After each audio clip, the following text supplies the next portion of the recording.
Quand nous arrivons dans les centres de réfugiés en Allemagne, étant demandeurs d'asile, nous avons droit à 1 000 € par mois pour notre suivi, notre nourriture et tout. Bienvenue sur ma chaîne, je suis Ala Safwa, conseiller en immigration.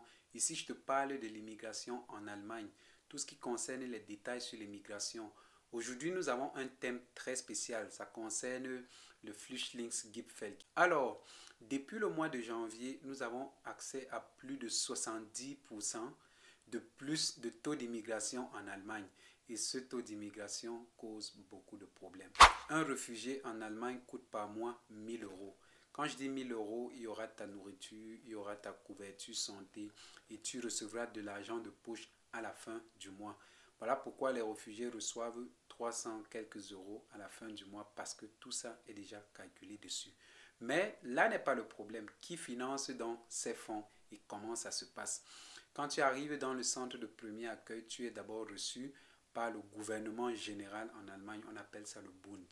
Et après, quand tu es transféré dans un appartement ou dans un autre deuxième centre des réfugiés, ça revient l'exercice des Länder, qui sont des communes et tout. Mais le problème est que avec le surplus des réfugiés depuis janvier, les Bund n'ont plus pris leurs responsabilités. Et on parle ici des milliards d'euros qui se sont enfuis parce qu'on a reçu l'ordre d'aider les réfugiés de l'Ukraine, mais on n'a pas donné une directive comment les aider. Voilà pourquoi ça a dû contaminer tout le reste des réfugiés et maintenant on parle d'un surplus de réfugiés en Allemagne et surtout des réfugiés qui seront là pour des raisons économiques. On parle ici des réfugiés venant d'Afrique.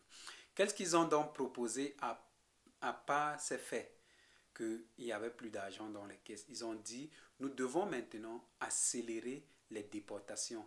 Hormis d'accélérer les déportations, nous devons faciliter la déportation à ceux-là qui sont déjà dans une situation de Duldung.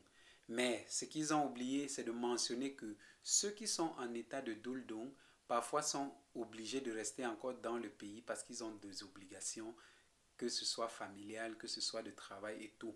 Néanmoins, ils ont encore adopté un sujet qui sera très discuté maintenant, c'est de mettre un système d'asile au niveau européen, donc de recevoir hors des frontières européennes. Pour rentrer en Europe et faire une demande d'asile dans le futur, ça sera très difficile.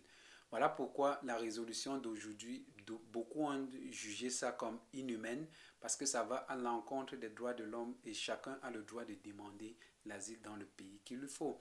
Entre finances et violation des droits de l'homme dans le cas des réfugiés, on ne sait plus où le nouveau gouvernement a mis la tête. Et en novembre, ils devront encore se rassembler pour devoir discuter de tous ces 4 points qu'ils ont eu à formuler aujourd'hui. Et ils ont eu à formuler leurs vœux et ils obtiendront du soutien. Et en novembre, il sera massivement discuté.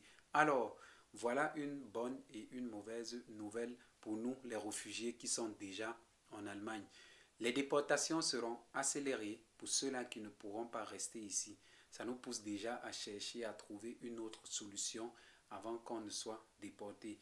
Et maintenant, pour ceux-là qui sont là et qui ont la possibilité d'aller à l'école, vous l'obtiendrez rapidement.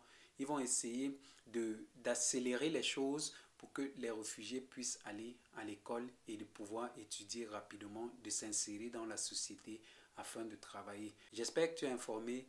Si ça t'intéresse, like et abonne-toi et écris-moi en commentaire si tu as d'autres questions.